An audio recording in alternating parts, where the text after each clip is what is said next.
आप लोगों के हाईली डिमांड पे मैंने ये वीडियो बनाया है कि वात दोष, पित्त दोष और कफ दोष क्या होता है। आज हम जानेंगे इसके पूरे डिटेल्स के बारे में। अगर आपने 24 घंटे में से 5 मिनट समय निकाल आज इस वीडियो को देख लेते हैं तो आपका आने वाला कल बिल्कुल पहले से 100% चेंज हो जाएगा। तो चलिए शुरू करते हैं। जानिए क्या होता है वात, पित्त, कफ और इसका हमारे जीवन से क्या संबंध है। जब भी आप बीमार पड़ते हैं तो कुछ दवाइयाँ खाकर जल्दी से राहत ले लेते हैं, लेकिन कुछ दिनों के बाद आप फिर उसी बीमारी से पीड़ित हो जाते हैं। असल में कई ऐसे रोग होते हैं जिन्हें अगर आप जड़ से खत्म नहीं किया तो वे बार बार आपको परेशान करते हैं। यही वजह है कि आप लोगों की इच्छा आयुर्वेद की तरफ ज़्यादा बढ़ रही है। आयुर्वेद की हेल्प से आप रोग से हमेशा के लिए छुटकारा पा सकते हैं। आप लोग जानते हैं कि प्राचीन काल से ही मनुष्य अपने रोगों को दूर करने की कोशिश कर रहा है। उस समय ऋषि मुनियों ने जड़ी बूटी और सही जीवन शैली के आधार पर चिकित्सा प्रणाली विकसित किया था, जिसे आयुर्वेद का नाम दिया गया। आयुर्वेद शब्द का मतलब है आयुष प्लस वेद, अर्थात इस शब्द का अर्थ हुआ जीवन का विज्ञान। आयुर्वेदिक पद्धति से जुड़े हुए दोष, गुण, रस और प्राकृतिक जैसे शब्दों को लोग तो जानते हैं, लेकिन असल में इन शब्दों के सही मायने को समझ नहीं पाते हैं। इसलिए हमारा प्रयास है कि हम आपको अपने वीडियो के जरिए आयुर्वेद के मूल सिद्धांतों को ठीक से समझा सके और इससे जुड़ी संपूर्ण जानकारी उपलब्ध करा सके। आयुर्वेदिक पद्धति में इलाज के दौरान चिकित्सक सिर्फ रोग के लक्षणों को नहीं देखता, बल्कि आपके मन, प्राकृतिक दोष और धातुओं की स्थिति को भी ध्यान में रखता है। यही वजह है कि एक ही रोग से पीड़ित होने के बावजूद भी अलग अलग मरीजों की प्रकृति और दोष के अनुसार उनकी दवाइयाँ अलग अलग हो सकती है। अब बात आती है कि ये दोष, मन, प्रकृति और धातु क्या है।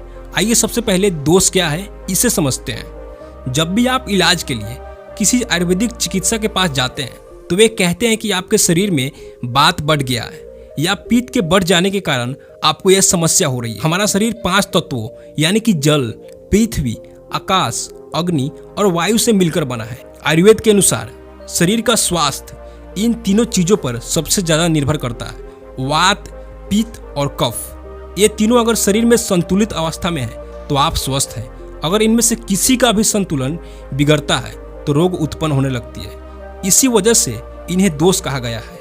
इन दोषों की संख्या 3 होने के कारण इन्हें त्रिदोष भी कहा जाता है। प्रत्येक दोष में 5 तत्वों में से 2 तत्व होते हैं और उन्हीं तत्वों के स्वभाव के आधार पर इन दोषों के लक्षण निर्धारित होते हैं। जैसे कि वात दोष, आकाश और वायु इन 2 तत्वों से मिलकर बना है। इन दोनों तत्वों के स्वभाव में ही गतिशीलता है।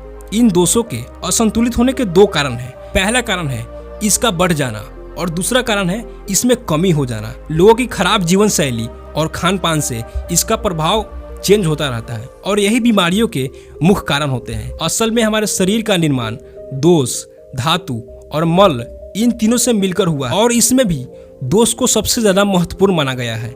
जब ये तीनों दोष संतुलित रहते हैं तो शरीर स्वस्थ रहता है। अगर इनमें से किसी का भी एक संतुलन बिगड़ जाता है तो आप किसी न किसी रोग से ग्रसित हो जाते हैं। ये तीनों दोष खुद दूषित होकर धातु और मल को भी प्रभावित कर देते हैं और शरीर में रोग उत्पन्न कर देते हैं। इसलिए इन दोषों को संतुलित होना ही स्वस्थ होने की पहली निशानी है। चलिए अब जानते हैं कि वात दोष क्या होता है। वात दोष वायु और आकाश इन 2 तत्वों से मिलकर बना है।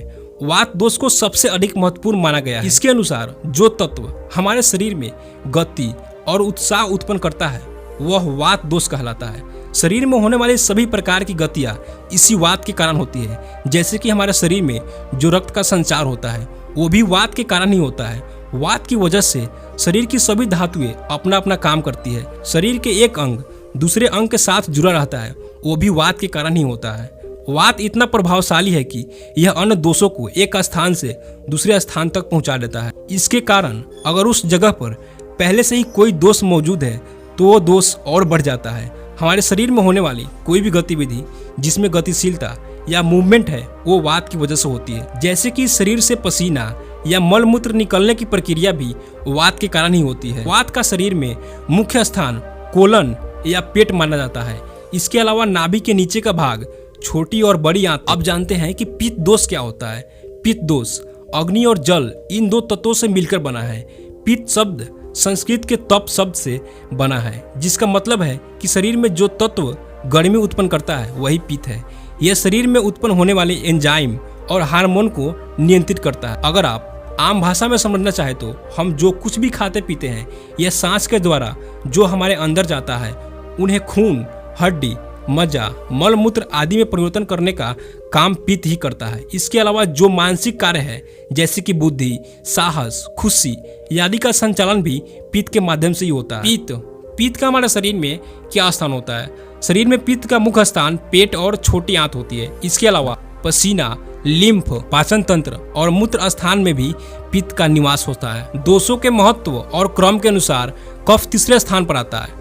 कफ दोष शरीर के सभी अंगों को पोषण करता है। हमारे शरीर में काम शक्ति, धैर्य, क्षमा और ज्ञान आदि कफ के गुण हैं। कफ में मौजूद तमोभाव ही नींद का मुख्य कारण होता है। अब जानते हैं कि कफ हमारे शरीर में कहाँ कहाँ पाया जाता है। हमारे शरीर में कफ का मुख्य स्थान पेट और छाती होती है। इसके अलावा गले का ऊपरी भाग, कंठ, सिर, गर्दन, हड्डियों के जोड़, पेट के ऊपरी हिस्सा। दोस्तों, अब आप तीनों दोषों से बिल्कुल परिचित हो चुके हैं और इसके बारे में डिटेल्स जान चुके हैं। आप लोगों को डेली टू डेली ऐसी वीडियो मिलती रहेगी जिससे आप अपना लाइफ चेंज कर सकते हैं। नेक्स्ट वीडियो इसका पार्ट 2 आने वाला है। अगर आप भी अपना लाइफ पहले से द बेस्ट बनाना चाहते हैं और आयुर्वेद की तरफ जाना चाहते हैं तो हमसे जुड़ने के लिए चैनल को सब्सक्राइब करके बेल आइकन पर प्रेस कर लें।